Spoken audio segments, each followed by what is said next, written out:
Ramaswamy. Should you trust him? Some of you won't like this, but hear me out. He seems to be everywhere. Clips of him giving it to the man and calling out the establishment all over social media. Skyrockets from unknown to top of the Republican polls. And I understand why. He says what we all want to hear. End the war, secure the border, drain the swamp, unity, freedom, truth. Which outlets are considered untrustworthy propaganda media? MSNBC, Business Insider, AP, Forbes, The New York Times, The New Yorker, Huffington Post, Axios, Politico, just to name a few. The mouthpiece of the establishment. Then why are they all so supportive of Vivek? Doesn't make sense. How is he considered anti-establishment when he's supported by the establishment? If you or I were to say some of the anti-woke things he says, we would be shadow banned. But somehow, he's trending on every single major social media platform. Prior to politics, he was a hedge fund manager.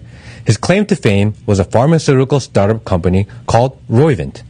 In the 9 years it's been in business, it has never been profitable or delivered a working product. Although Roivant continues to fail their clinical trials, they were able to find investors and raise money, making Vivek an extremely wealthy entrepreneur. Good at convincing people to invest. Poor at delivering product and execution. Not a good sign. So what about the money?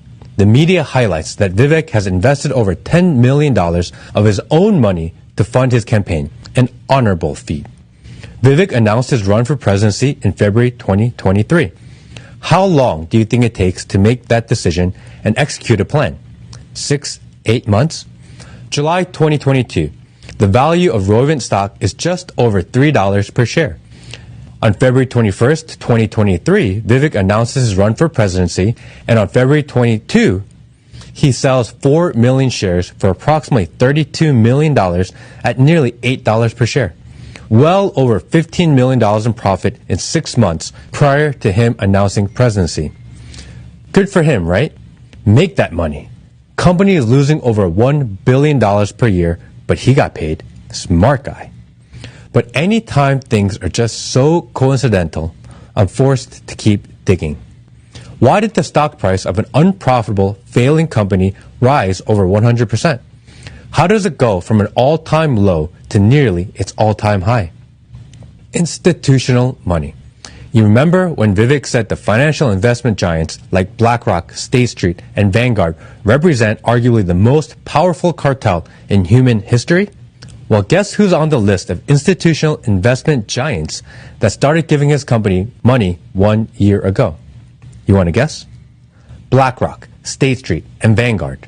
All three have added to their positions in the last quarter, and Roivant, which Vivek still owns 7% share in, is now up over 300% in the last year, making it worth close to $1 billion. During the Republican primary debate, Vivek vowed to end the teachers' union. Guess who is also on this list of investors? California State Teachers Retirement System.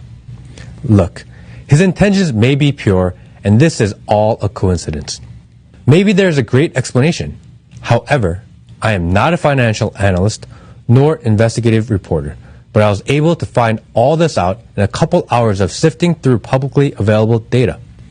Why is his connection to George Soros via a scholarship and his involvement in the Ohio COVID-19 response team scrubbed from Wikipedia?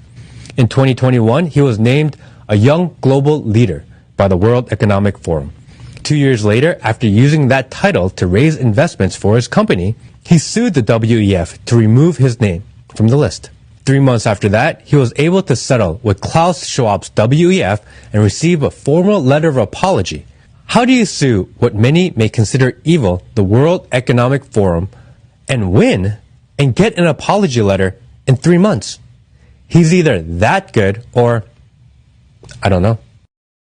Any real journalist or news outlet could have easily found out all this info, but they didn't. Real question is, why?